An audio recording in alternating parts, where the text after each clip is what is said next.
Welcome back, everybody, to this week's episode of Enough. So glad to be back with you guys for what I think is going to be a very fun conversation.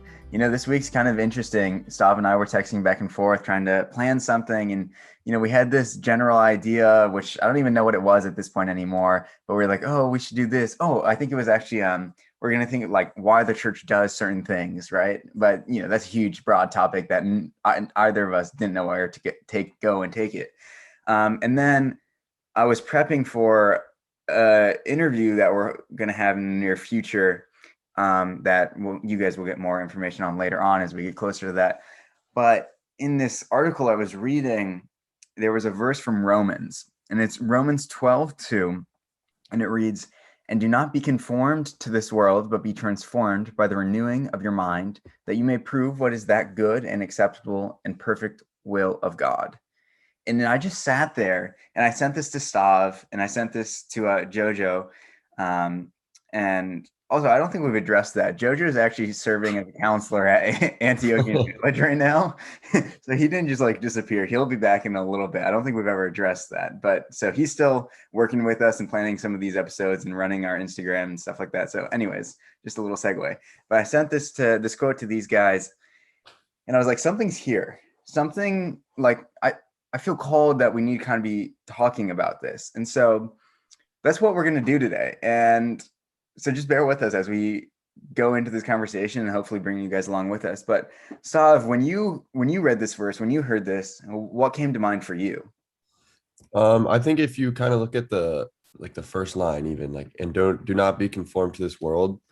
I think that's a huge thing that at least I struggle with. I know you struggle with. Oh, Everyone struggles with. Yeah.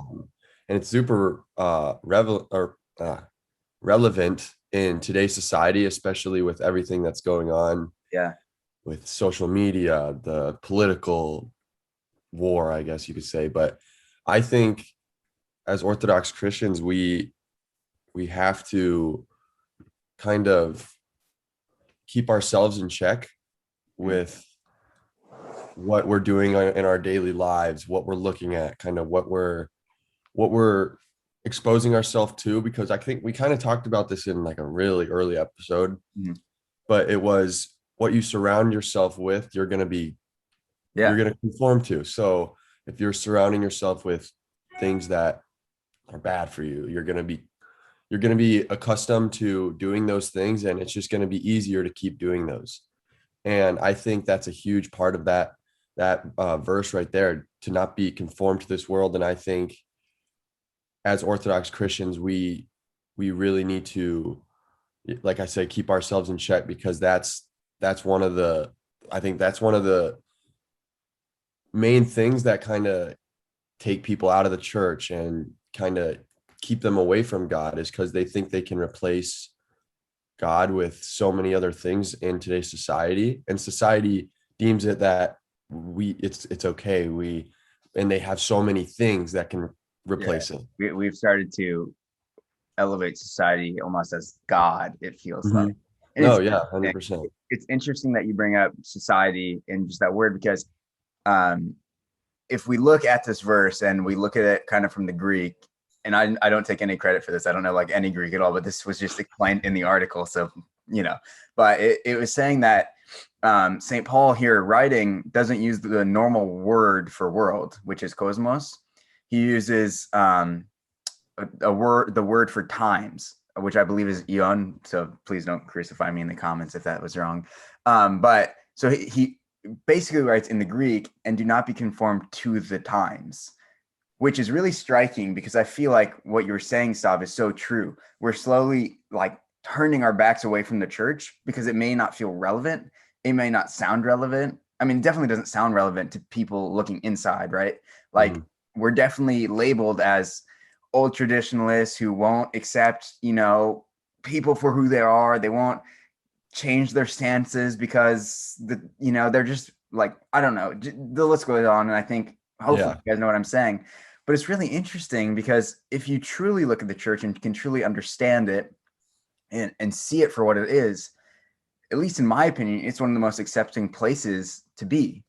it's one of the most loving places to be. And the world just doesn't see it that way because the world says love is something else. 100%. I think like that's really good right there. The world says love is something else, because it's true. I mean, there's so many different types of love nowadays, and we're not gonna go into that. But No, yeah. like, what do you think? Like, what things do you think are kind of in our church, at least, and that you've seen personally? What kind of things do you think have been replacing, like that kids have been using to replace God, or Yeah. to not kind of see the church as more important? That's just a loaded question. In And like your personal yeah, experience. in my personal experience, and I know Stav, you and I have talked about this, and just we come from the Greek church, and especially on the West Coast, I think like Greek dance is one of these things that we've held above church. And this one of the the Greek dance ministry has always been to kind of keep people within the church and to understand culture and glorify God through. But I feel like we've lost that kind of message. And so it's like, okay, I will show up to church for Greek dance, not for liturgy on Sundays. I will show up 3 times a week for Greek dance as we get closer to FDF, but I won't go to any extra services after FDF when we get into Lent and there's like 3 or 4 services a week, and that's, not pointing fingers at people. That's just from my experiences. And I think even in efforts to like bring kids in through like youth events, some churches will focus on having these really fun events, really fun things, but won't focus on the church aspect or won't Yeah. teach in them, which I think is really interesting because we should always be teaching Christ. Because if we lose kind of Christ in these ministries or in these things, it's just like we could do all of this somewhere else at school or in other worldly events. And so to me, like mainly I think Greek dance is one of the biggest things I've seen. And I know, Stav, we've talked about this, but I don't know. What are your thoughts on this? I mean, yeah, that's the same for me. But like, I mean, at my personal experience at like Holy Trinity and stuff here, I mean, kids would like maybe they'd show up for like Sunday school or something, but they would show up after church, go to Sunday school, and go to Greek dance, which I thought was very sad. And I don't know how much responsibility you have to put on the kid as much as maybe you put on the parents. Yeah. With they're not kind of teaching, or they're not at their homes. Because I know from like at my house, it was you're going to church, no questions asked. And it was up until I was 18 where I was like, okay, if I truly didn't want to go to church, I'm not going to go to church because I'm not going for the right reason. Right. So like I think kids kind of get, and adults do this too. It's not just kids, which is I think something else we should touch on, is it's not just the kids, it's also the adults. And I think it's kind of like a trickle down effect where they're not going to know any different now in their parents, which is I think which is what we have to like really work on with the church. And I think that these kids have just, and parents have just lost lost sight of what they truly need in their lives. And I think it's, sorry to cut you off, but it's interesting that we're saying that because this almost goes into the second half of this verse of Romans, so it says, don't be conformed to the world, don't be conformed to the times, but be transformed by renewing of your mind, by the renewing of your mind. So how do we renew the minds of people, of ourselves? Because we're nowhere near perfect. We're also running late to churches. We're also running late and missing church to go to these other events. It's not like we're blaming or casting stones. Like we're also there with you, but it's a problem that we see in ourselves and others that we kind of want to address it. So how do we renew our minds? Is that going to church more often, like we've talked about, like trying to teach, or I guess like reignite the flame of why the church matters, which we did a whole episode about with Father Jacob Saylor, which was an incredible interview. I don't know, maybe we don't have the answers to that, but do you have anything in mind, Sam? I don't think there's a set answer on what we can do. I think it's hard because we're kind of so in like we're too deep almost. Yeah. Where I think it's kind of, we have to take it upon ourselves at some point and change it. And I think that's going to be coming from kids' personal, like you can't force someone to go to church. Yeah. And I think hopefully maybe something will switch, maybe something will change, and they'll see like, okay, maybe I am missing out on something in my life. Something's missing in my life and I need to find that. And I think hopefully that'll happen. Yeah. But I don't think there's like a set answer on how do we transform, because I think everyone can transform in their own way. Yeah. And I think God is he just works in mysterious ways. Exactly. And that's another thing. And maybe our generation seeing this maybe that will change the next generation, and we'll be better with them saying, okay, we're going to go to church. We're going to learn. We're going to experience what it's like to have God in your life and not just have a little small portion of him. Yeah. So I think I don't really think there's an answer. I think we just have to wait and see. Best, yeah. Yeah. Which is tough because I know it's just a lot of struggles and passions that individuals face. Like waiting is the worst part of it. Waiting, like, okay, will I be able to ignore this struggle when it comes up next time? Will I be able to get through it next time? It's interesting because it's almost all the same. Like maybe not wanting to go to church is the passion in someone's life that's holding them back.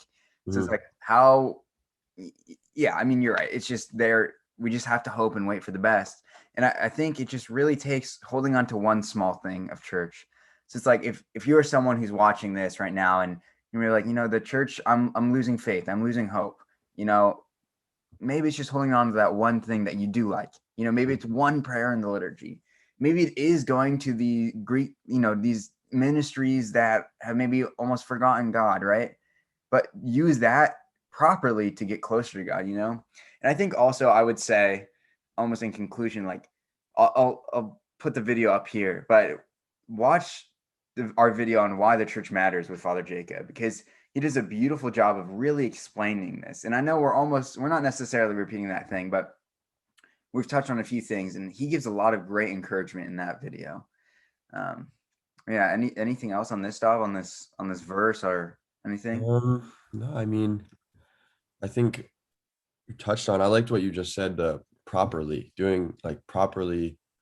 getting closer to God with certain things. Like, I'm not saying any of this stuff is bad. Like, I don't want kids to get that out of this. Like, Greek dance is awesome. Like, you need it. You need that culture too.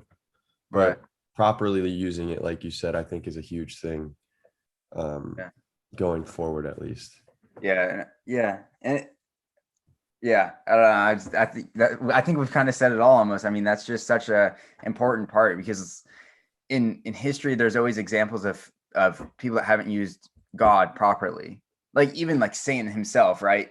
He was one of the chief angels. He was God's like right-hand man, and he decided that he wanted to replace God with himself. He didn't use God properly. He didn't worship him properly, and that caused him to fall. Mm-hmm. So it's always almost been that struggle in a sense. But I think if we can remember that God is enough, if we can remember that even in our darkest hours and our hardest days, if we know God's there, then he'll see through. Bless you. But yeah, I think we've ran our mouths long enough today. But thank you guys for listening. Make sure to share these videos with others and follow us on Orthodoxy Daily. Maybe leave a like or subscribe, something like that. But once again, just thank you, and we'll see you all next week.